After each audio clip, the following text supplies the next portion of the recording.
Let me start with an apology. All you young people out there, I am so sorry. I failed to prevent my generation from colonizing your land, your water, even your climate. My name is Bittu Sahgal and I'm 73 years old. For 50 years, my life's purpose has been to try and prevent my generation from colonizing yours. I started life out as a bucket salesman at the age of 17. I became an ad man at 21 in the early 1970s, and then frequent trips to the Ranthambore and the Kanha tiger reserves with my wife Madhu and our two darling daughters Miel and Tara saw me fall head over heels in love with India's wilds. My life found purpose as our family explored wilderness after Indian wilderness. For years, I never even noticed, however, that the vast wildernesses of the Indian subcontinent were vanishing. Chasing economic development, India's fabled coasts, forests, rivers, wetlands, grasslands, mountains, and even the remotest valleys were vanishing like ice cubes in boiling water.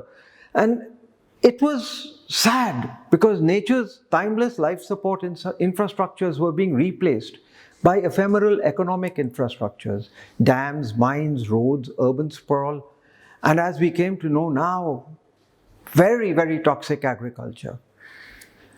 But all was not lost. A quasi-pantheist, I knew that given half a chance, nature could fix itself.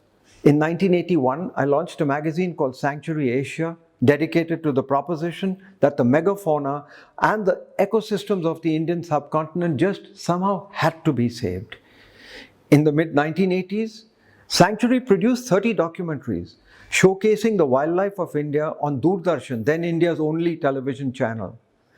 30 million viewers saw the films, and we were given a chance to explain how and why saving India's wildernesses would actually deliver us real independence, real self-reliance.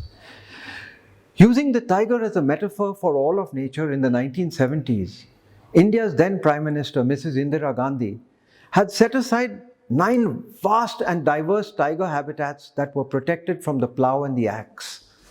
This gave wild species the fighting chance they needed. This was probably one of the world's first and absolutely one of the world's most successful rewilding initiatives.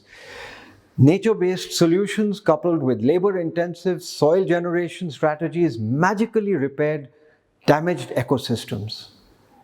Inside of a decade, dramatic results became visible. Grasses, bushes, trees, they sprang to life. With them came the butterflies which did all the magic, and dead and dying watercourses began to run pure. Project Tiger came to be known as one of the world's most successful conservation efforts. But India started out with an advantage most industrial nations still do not possess. We worship nature as religion, and traces of such veneration still exist. And that's why, in spite of being one of the most densely populated countries in the entire world, India remains our best hope for the survival of Panthera tigris and its wild ecosystems. One collateral benefit of this rewilding exercise was that the tiger's forests began to pump water into 600 Indian rivers. These rivers had nourished civilizations on the Indian subcontinent for a millennia. Our ancestors used to say, "Jangal nadi ki maa hai." The forest is the mother of our rivers. And Mohandas Karamchand Gandhi, he desperately wanted such attitudes of nature reverence to be exported to the industrial world. He warned that India would need several planets to feed the insatiable appetites of millions if we began to emulate the consumption patterns of the colonizers. Tragically, Gandhiji was assassinated, and India chose to follow exactly the opposite path to the one he had advised. Post-independent India unleashed a war on wild nature that dwarfed the damage inflicted by the East India Company and the British. Rivers, corals, coasts, grasslands, forests and mountains, once treated as sources of life, became resources for trade. Today, the chickens have come home to roost in the shape and form of a climate crisis of unmanageable proportions. With all its handmaidens, its terrible handmaidens, floods, droughts, civil unrest, and tragically, the COVID-19 pandemic that has now triggered an internal migration in India of close to 40 million people who have moved from urban India back to their homes in rural India. COVID-19 happens to be just one of many zoonotic diseases that were caused by our war on nature. AIDS, SARS, MERS, Ebola, swine flu, bird flu, all these were warnings we did not heed. All involving viruses that spilled over from animals to humans. But these were just tiny, tiny messages from the biosphere underscoring the fact that we are less powerful than we imagine. But as I said earlier, and I will keep repeating this, all is not lost. The solutions to Homo sapiens' survival conundrums stare us in the face. In truth, instead of me addressing you here, I wish we could magically have spirited Charles Darwin back to life. In his path-breaking Origin of Species, Darwin pointed out that it was not the strongest, nor the most intelligent that would survive. It was the most adaptable. The most adaptable. If ever there was one single idea worth spreading today, Darwin nailed it. Adapt or die. Take the case of India. Apart from our dogged dependence on fossil fuels, we chose to build almost 5,000 large dams that collectively took a terrible toll of our people and our natural capital. And yet, planners today are hard put to point to even a dozen that fulfilled the promises that they made to justify the construction of those dams.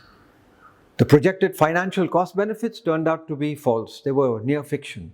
Instead of preventing floods and droughts, all too often the dams caused both catastrophes. Why? Because the catchment forests of the dams were treated as wastelands. Deforestation, mines, dams, urbanization, all these caused the dam reservoirs to silt over much earlier than expected. And climate change has now added to such miseries. The water promised to millions of farmers to irrigate their crops now often doesn't reach them in time. This is one very tragic reason for the widespread farmer suicides we see today. Of course, the electricity that the dams promised industrialists is often missing in action as well. All these and other problems caused by faulty natural resource planning can be fixed. All we need to do is to use nature-based solutions, and India will be able to create between 25 and 50 million jobs and livelihoods in rural India to restore our sterile soils back to life. Our dam catchments, degraded forests, lakes, rivers, wetlands, coasts, farms, they desperately need manual labor to staunch the short, sharp Indian monsoon. With increased farm production, within a few short years, India's rural economy will see an uptick. GDP will bubble up instead of trickling down. By identifying the imperative of adapting to nature instead of forcing nature to adapt to us, Darwin gifted us with a master key to unlock the doorway to what Vance Martin and his team at the Wild Foundation christened the survival revolution. This involves leaving the task of planet management to the original gardeners of Eden. Bees, butterflies, soil microflora and fauna, and of course wind and water. The young can and they will achieve what world leaders failed to achieve at the countless global conferences and gatherings where promises seem to have been made just to be broken. But the young will have to understand and respect how to work with nature and how nature works. To them I say today, don't get angry, get involved. Your future depends on it. The dividends of a survival revolution would be blue skies, crystal waters, safe food, health, happy people. But we don't have a lot of time in hand. To avoid a tipping point and to restore half of planet Earth back to its natural state by 2030, we have to use your young energy and we have to use your young legitimacy to stop my generation. Maybe this film will tell you more than I can.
You young of the world, for you I have two very simple ambitions.